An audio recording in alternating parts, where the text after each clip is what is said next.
जय हिंद। फिर से एक नए वीडियो में आपका स्वागत है। पिछले वीडियो में हम लोगों ने व्याकरण की परिभाषा, भाषा के भेद एवं लिपि के बारे में पढ़ा था। आज मैं उसी कड़ी में आगे बढ़ते हुए उसका व्याकरण का पहला अध्याय यानी कि वर्ण विचार शुरू करने जा रहे हैं। और यह वीडियो कक्षा 6 से लेके 12 तक के विद्यार्थियों के लिए बहुत ही उपयोगी सिद्ध होने वाला है। इसलिए आप इस वीडियो को शुरू से अंत तक देखें ताकि ज्ञान भी हो और परीक्षा में आप अच्छे ढंग से उत्तर दे सके। ठीक है, जब कभी आपको व्याकरण का प्रश्न पूछा जाए। साथ ही व्याकरण का ज्ञान होने से आप हिंदी अच्छे ढंग से पढ़ पाएंगे, साथ ही उसके अर्थ को समझ पाएंगे। तो आइए हम लोग शुरू करते हैं वर्ण विचार। आप अच्छे से ध्यान से देखें। तो वर्ण विचार का जो पहला टॉपिक है इसमें हमारा वो है वर्ण किसे कहते हैं, वर्ण की परिभाषा। तो वर्ण उस मूलध्वनि को कहते हैं जिसके खंड या टुकड़े नहीं हो सकते, यानी जिनके खंड या टुकड़े नहीं किए जा सकते, उसी को हम लोग क्या कहते हैं, वर्ण कहते हैं। वर्ण उस मूल ध्वनि को कहते हैं जिसके खंड या टुकड़े नहीं हो सकते। क्लियर है? जैसे अ, आ, ई, कहल, चहल, टहल इत्यादि। यह वर्ण की सबसे छोटी इकाई है। इससे और छोटा इसको नहीं किया जाएगा, यानी जो सबसे छोटी इकाई होगी वही मूल ध्वनि कहलाता है, और मूल ध्वनि को ही हम क्या कहते हैं, वर्ण कहते हैं। क्लियर है? आइए आगे हम लोग बढ़ते हैं। वर्ण के भेद। वर्ण के कितने भेद हैं, ऐसा प्रश्न आपसे पूछा जाएगा। तो आप क्या आप जवाब देंगे? दो भेद हैं, इसके दो भेद हैं, यानी वर्ण के दो भेद हैं। कई बार परीक्षा में पूछा जा चुका है, मैट्रिक में, इंटरमीडिएट में पूछा गया है कि वर्ण के कितने भेद हैं। तो दो भेद है, आसानी से आपसे बता देंगे। आइए, कौन सा दो भेद है? प्रथम जो है स्वर वर्ण और द्वितीय जो है व्यंजन वर्ण। नाम भी याद रखना है, ठीक है। आइए आगे बढ़ते हैं। अब स्वर वर्ण किसे कहते हैं? तो जिन वर्णों का उच्चारण बिना किसी दूसरे वर्णों की सहायता से हो उसे स्वर वर्ण कहते हैं। हिंदी में स्वरों की संख्या 11 है। ठीक है, यानी कि जिन वर्ण के उच्चारण में दूसरे वर्णों की सहायता नहीं लेना पड़े उसी को हम लोग क्या कहते हैं, स्वर वर्ण कहते हैं। और स्वर वर्ण की जो संख्या है 11 है। यह भी प्रश्न परीक्षा में कई बार पूछा जा चुका है कि स्वरों की संख्या कितनी होती है, तो 11 होती है ना। तो हिंदी व्याकरण के अनुसार पूछा जाए तो स्वरों की संख्या कितना बता देना है, 11। लेकिन यही बात अगर संस्कृत में पूछ दिया जाए तो 13 बताना है। तो इस अंतर को थोड़ा सा ध्यान में रखेंगे, ठीक है।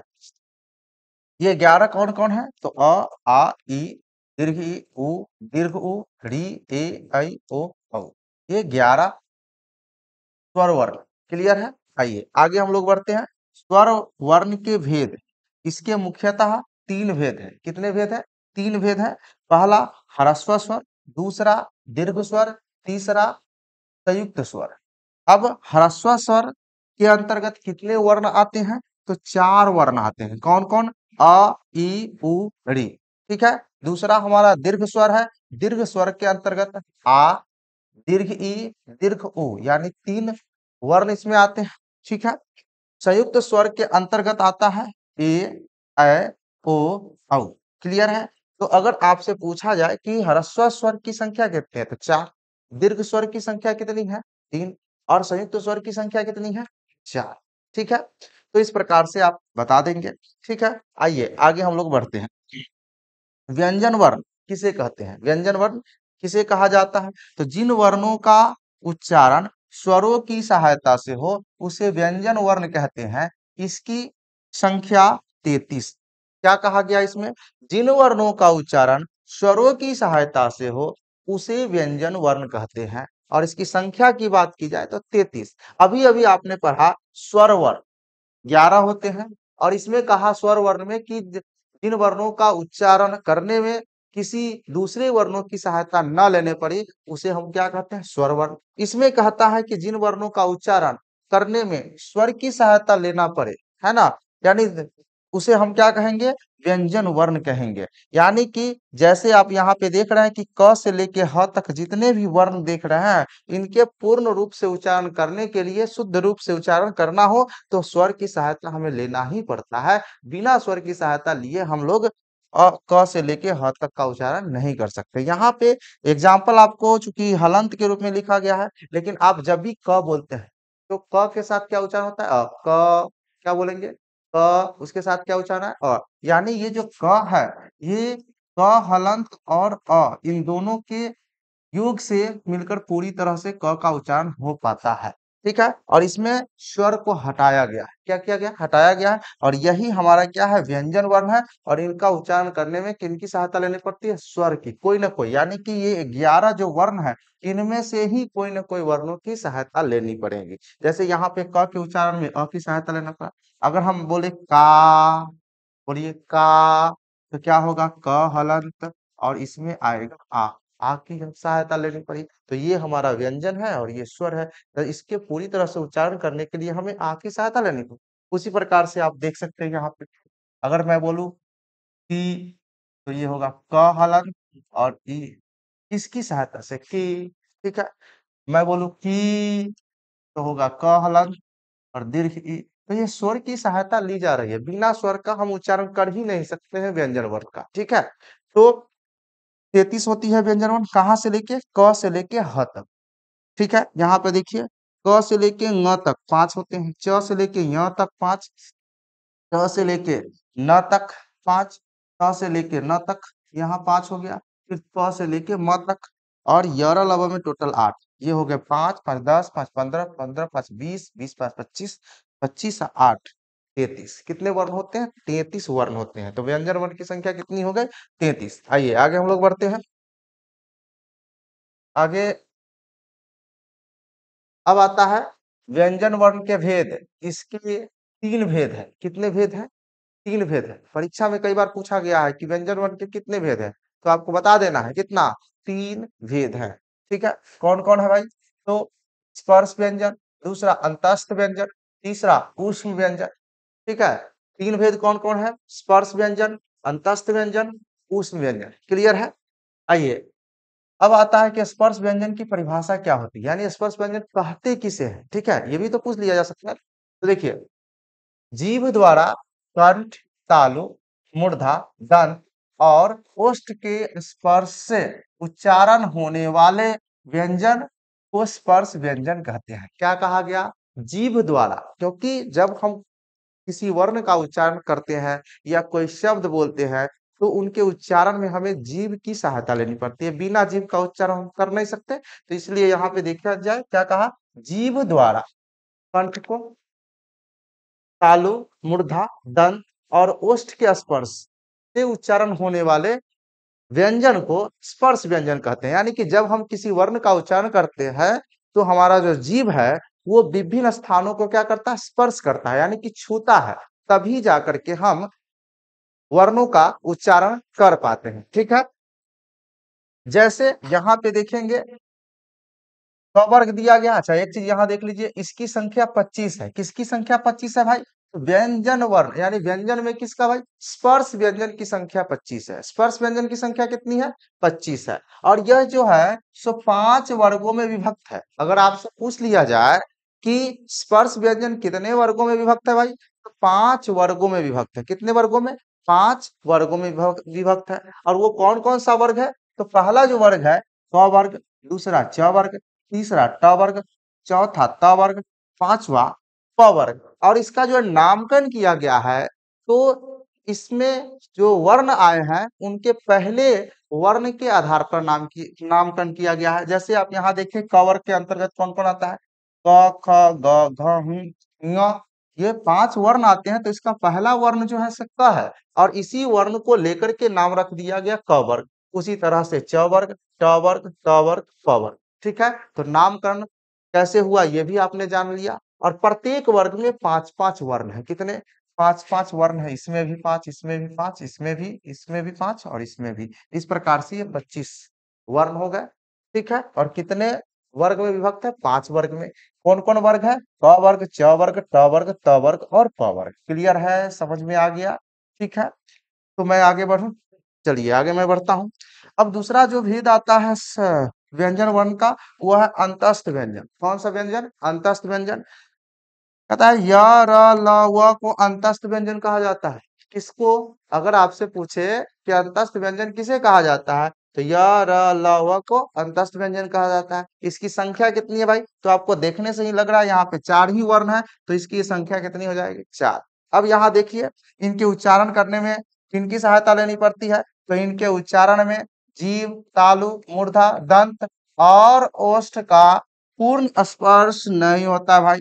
देखिए, अंतस्थ व्यंजन का जब हम उच्चारण करते हैं तो इनके उच्चारण में जीभ, तालु, मूर्धा और दंत के साथ साथ ये ओष्ठ है, इनका पूरा पूरा स्पर्श नहीं होता है, यानी थोड़ा थोड़ा मतलब स्पर्श होता है। जैसे अब अगर य बोले तो बोलेंगे य का उच्चारण होता है तालु से, लेकिन जीभ पूरी तरह से तालु का स्पर्श नहीं करता है, हल्का सा स्पर्श करता है। आप देखिए, बोल के अनुभव करें, य पूरा नहीं स्पर्श किया, लेकिन अगर आप बोले च अगर बोलेंगे तो तालु को पूरी तरह से स्पर्श करेगा, और य को बोलेंगे तो पूरी तरह से स्पर्श नहीं करेगा। उसी प्रकार से र को बोलेंगे तो मूर्धा को पूरी तरह से स्पर्श, यानी कि स्पर्श करता है लेकिन पूर्णतः नहीं करता है, थोड़ा थोड़ा करता है। क्लियर है? तो इस बात को आपको ध्यान में रखना है, ठीक है।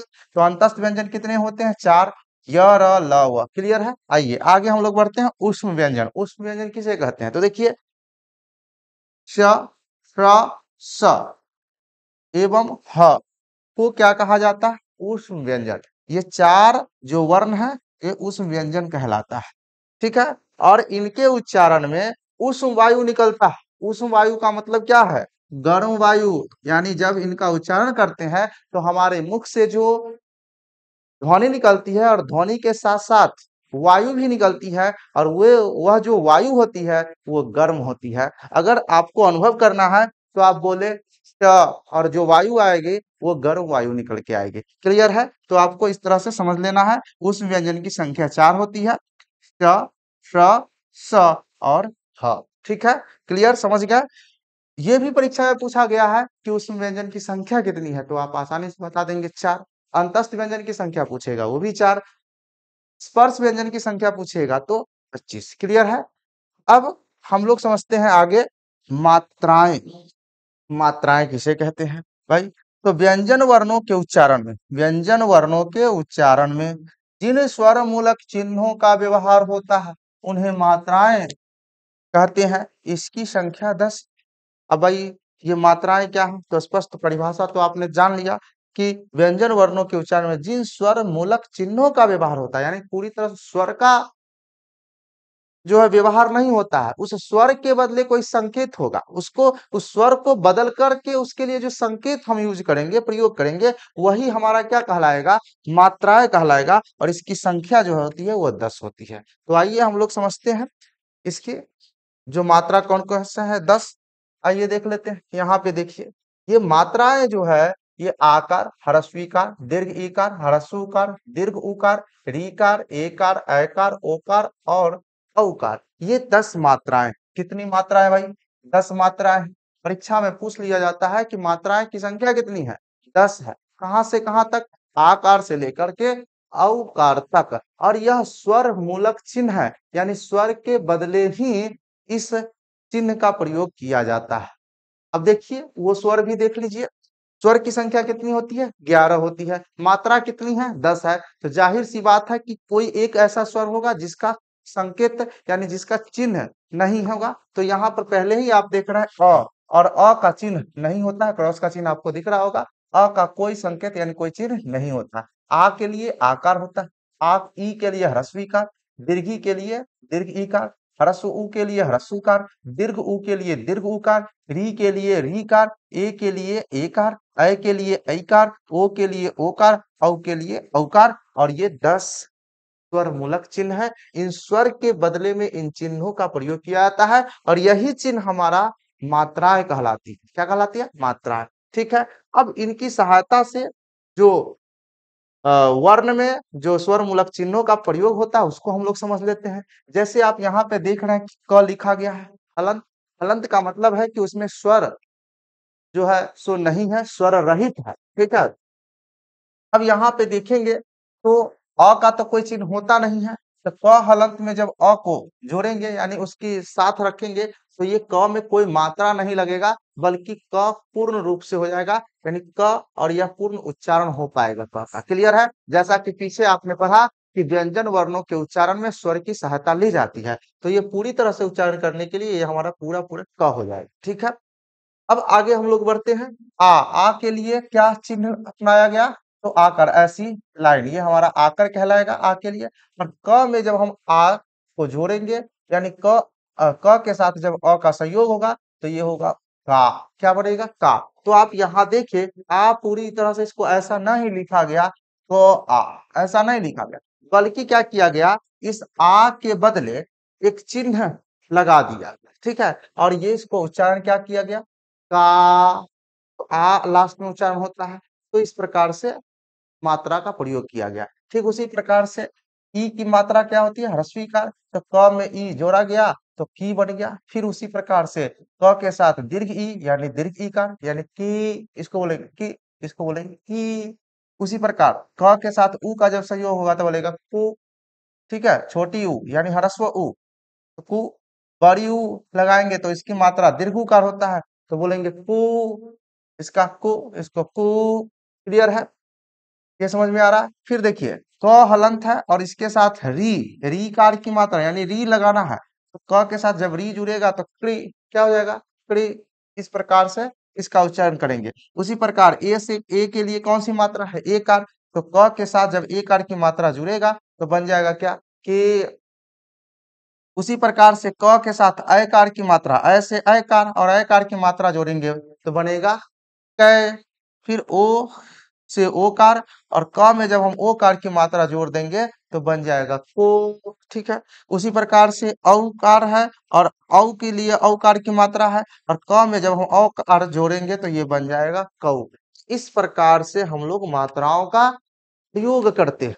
ये किसी भी वर्ण के साथ कर सकते हैं, जितने भी, मतलब किसी भी वर्ण कहने का मतलब स्वर को छोड़ के, यानी व्यंजन के साथ ही इसका प्रयोग करेंगे। क्लियर है? ऐसा नहीं कि स्वर में आप करने लगे, स्वर के साथ इस मात्राओं का प्रयोग नहीं किया जाता है। ठीक है? जब भी होगा व्यंजन के साथ होगा। जैसे यहाँ पे का है तो इसी प्रकार से ठा हो सकता है ना? चा हो सकता है।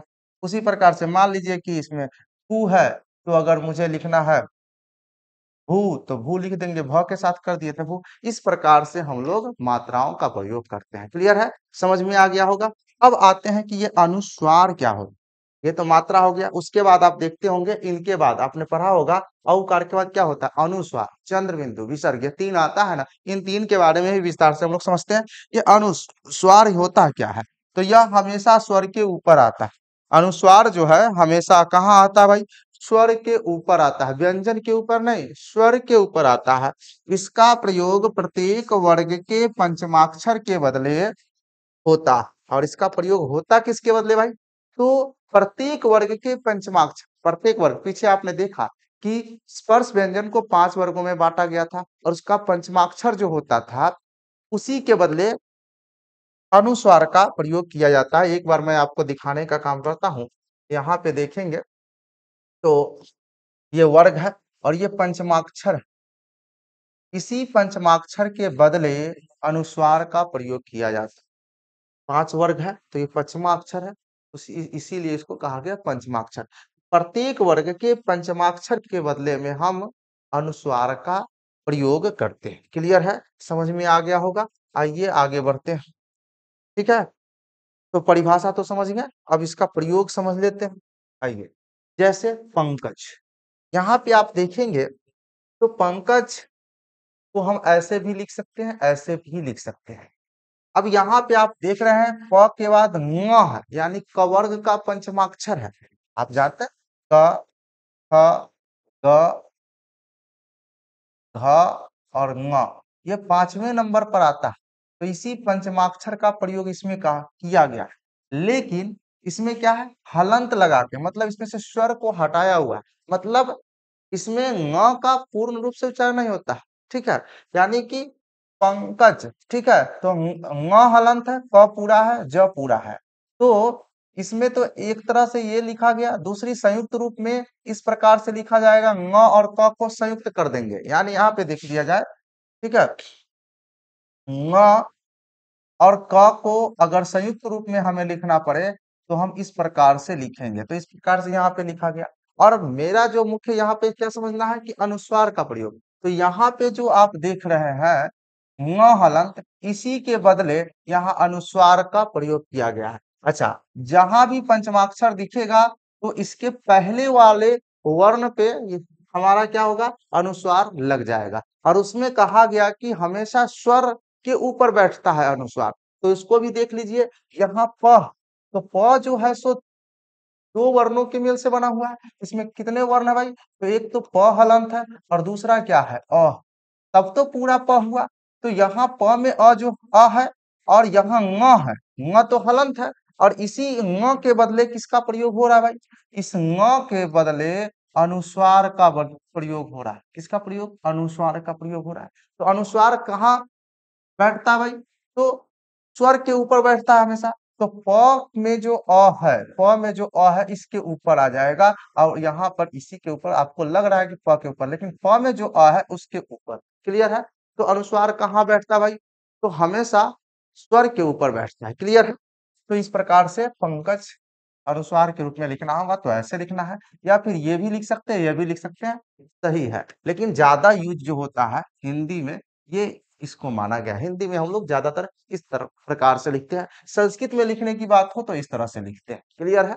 आइए आगे बढ़ते हैं। उसी प्रकार से गंगा देख लेंगे। तो गंगा आपने ऐसा देखा होगा, या फिर ज्यादातर ऐसा देखा होगा। तो ये अनुस्वार किसके बदले हुआ है, तो ये जो पंचमाक्षर है, कवर्ग का जो पंचमा अक्षर देख रहे हैं आप ङ, इन ङ के बदले जो है सो अनुस्वार का प्रयोग हुआ है। आइए उसी प्रकार से देखते हैं चंदन में। चंदन में न देख रहे हैं, न आधा देख रहे हैं, है ना। हालांकि पूर्ण रूप से वो उसको आधा भी नहीं कहा जा सकता, यानी कि स्वर रहित कह सकते हैं। तो ये पंचमाक्षर दिख रहा है। अगर चंदन हम ऐसे लिखना चाहते हैं तो बिल्कुल ही सही है। अगर हम चाहते हैं कि इसमें न हम नहीं दे, ठीक है, तो इस न को हटा देंगे और इसके बदले ऊपर में हम क्या लगा देंगे, अनुस्वार। च के ऊपर, हालांकि च में क्या है, अस्वर है, तो स्वर के ऊपर ही है। लेकिन हम लोग बोलचाल में क्या बोलेंगे, च के ऊपर। लेकिन च में जो अ है उसी के ऊपर लगा हुआ है अनुस्वार। इस बात को ध्यान रखेंगे। तो ये हम चंदन इस प्रकार से लिखेंगे। जब हमें अनुस्वार वाला अनुस्वार का प्रयोग करना हो तो इस प्रकार से चंदन लिखेंगे। आइए डंडा को समझते हैं। डंडा में बड़ी न है, ण, तो यहाँ पे ये भी स्वर रहित है और ये पंचमाक्षर है, इसी के बदले यहाँ पे अनुस्वार का प्रयोग हुआ है। तो डंडा आप इस प्रकार से लिखे अथवा इस प्रकार से। क्लियर है। आइए खंभा में देखेंगे, यहाँ पे पंचमाक्षर आपको म दिख रहा होगा, और म के बदले यहाँ पे अनुस्वार का प्रयोग हुआ है। तो खंभा इस प्रकार से भी सही है और इस प्रकार से भी सही है। कंचन में देखेंगे तो कंचन ये है, कंचन, इसको क्या पढ़ेंगे, कंचन। कई लोग तो ये देख के ही कहेंगे कंचन है कि कुछ और है। तो कंचन ऐसे बिल्कुल लिखा जा सकता है, कोई दिक्कत नहीं है। संयुक्त रूप में लिखना चाहेंगे तो ऐसे लिखेंगे। और ये पंचमा पंचम अक्षर है, पंचमाक्षर है, और इसको हटा करके ही यहाँ पे अनुस्वार का प्रयोग किया गया है। हालांकि हम लोग हिंदी व्याकरण में देखें तो अनुस्वार वाले शब्द को ही ज्यादा मान्यता देते हैं, ज्यादा मतलब उसकी प्रायोरिटी देते हैं, फर्स्ट प्रायोरिटी, यानी कि अनुस्वार वाले ही शब्द को देते हैं। ठीक है। लेकिन संस्कृत की बात करें तो वहां पे संयुक्त रूप में ज्यादातर लिखा जाता है। क्लियर है। तो अनुस्वार का प्रयोग आपने समझ गया किसके बदले होता है, तो पंचमाक्षर के बदले होता है। आइए आगे बढ़ते हैं। अब आता है विसर्ग। ये विसर्ग क्या है भाई, तो दो डॉट, यानी ऊपर नीचे ये एक बिंदु ऊपर और एक बिंदु नीचे लिख देते हैं, इसको कहते हैं विसर्ग। जैसा कि यहाँ पे आप ब्रैकेट में देख रहे होंगे, ये है विसर्ग। ठीक है। तो तो ये विसर्ग का प्रयोग क्या है भाई, तो यह हमेशा स्वर के बाद आता है। अनुस्वार स्वर के ऊपर आता था और ये हमेशा स्वर के बाद आता है। इसका उच्चारण ह जैसा होता है। किसके जैसा होता है भाई, ह जैसा होता है। ठीक है। पूरा ह नहीं होता, ह जैसा बोला होगा। ठीक है। जैसे अतः बालकः, यहाँ पाई छूट गई, बालकः पुनः नमः इत्यादि। ठीक है। तो लास्ट में कैसा ध्वनि सुनाई पड़ती है, ह जैसे। ठीक है। तो अतः बालकः पुनः नमः इत्यादि। तो ये अंत में क्या दिख रहा है, विसर्ग। और ये किसके बाद है, त के बाद है कि त में जो अ है उसके बाद है, अ के बाद है ना, तो ये हमेशा स्वर के बाद ही रहता है। क्लियर है। आइए अब समझते हैं कि अनुस्वार और विसर्ग को अयोगवाह कहते हैं। अनुस्वार और विसर्ग को क्या कहा जाता है, अभी आपने अनुस्वार का प्रयोग पढ़ा, विसर्ग का प्रयोग कहा जा पढ़ा। अब आपसे कई बार पूछा जाता है कि अयोगवाह किसे कहते हैं? तो देखिए, ये जो अनुस्वार है और जो विसर्ग है, इसको अयोगवाह कहते हैं। क्यों भाई अयोगवाह कहते हैं? तो इसको न तो स्वर में रखा गया और न ही व्यंजन में रखा गया, इसी कारण से इसको क्या कहा गया? अयोगवाह। ठीक है, क्योंकि इनका स्वर के साथ योग न होने पर भी स्वर के ऊपर या बाद आते हैं। कहने का मतलब है, इसको स्वर में के श्रेणी में नहीं रखा गया, व्यंजन के श्रेणी में भी नहीं रखा गया, लेकिन स्वर के साथ इसका योग भी नहीं होता है पूर्णतः, लेकिन स्वर के ऊपर आ जाता है अथवा बाद में आ जाता है। इसी वजह से इसको क्या कहा गया? ये अयोगवाह कहा गया। तो अयोगवाह पूछेगा किसको कहते हैं? तो अनुस्वार और विसर्ग को अयोगवाह कहते हैं। क्लियर है? आइए अब समझ लेते हैं चंद्र बिंदु। ये छूट गया था, है ना? चंद्र विसर्ग समझ गया, अनुस्वार समझ गया, अब चंद्र बिंदु क्या है? तो कहता है यह भी स्वर के ऊपर आता है। कहाँ आता है भाई? स्वर के ऊपर आता है। जैसे अनुस्वार आता था ना, उसी प्रकार से इसका उच्चारण नाक और मुंह के द्वारा होता है। उच्चारण पूछेगा किसके द्वारा होता है? तो नाक और मुंह के द्वारा उच्चारण होता है चंद्र बिंदु का। क्लियर है? जैसे गांव, छाव, दांत, बांस, हंसना इत्यादि। यानी जब हम गांव बोलते हैं, गांव, तो इसकी जो ध्वनि निकलती है मुख से तो निकलती है, साथ साथ नाक से, यानी नाक और मुख दोनों पे जोर पड़ता है। यानी किस किस चरण पे? नाक पे भी जोर पड़ती है। इसलिए हम क्या कहें कि नाक और मुंह दोनों के द्वारा उच्चारण होता है। जैसे गांव, छाव, दांत, बांस, हंसना। ठीक है, अभी और स्पष्ट होगा, आगे देख लिया जाए। जिस स्वर के ऊपर चंद्र बिंदु रहता है, जिस स्वर के ऊपर चंद्र बिंदु रहता है, उसे अनुनासिक स्वर कहते हैं। कौन सा स्वर कहते हैं भाई? अनुनासिक स्वर। जैसे अ है और अ के ऊपर चंद्र बिंदु लगा हुआ, आ के ऊपर चंद्र बिंदु लगा हुआ, यानी स्वर कोई सा भी हो, उसके ऊपर जब हम चंद्र बिंदु लगा देते हैं तो उसको अनुनासिक स्वर कहा जाता है। उच्चारण देख लीजिए, क्योंकि इसका उच्चारण मुख और नासिका दोनों से होती है। तो बोलेंगे क्या बोलेंगे? आ, उ, ऊ, ए, इस प्रकार से इसका उच्चारण होगा। ठीक है, तो चंद्र बिंदु तक आपने समझ लिया। तो आज के वीडियो में मैं यहीं तक रहने देता हूँ। इसके आगे मैं अगले वीडियो में बताऊंगा। ये वीडियो अगर आपको समझ में आया है तो इस वीडियो को लाइक कर दीजिए, साथ ही अपने दोस्तों के साथ शेयर कर दीजिए। मिलते हैं नेक्स्ट वीडियो में, तब तक के लिए धन्यवाद।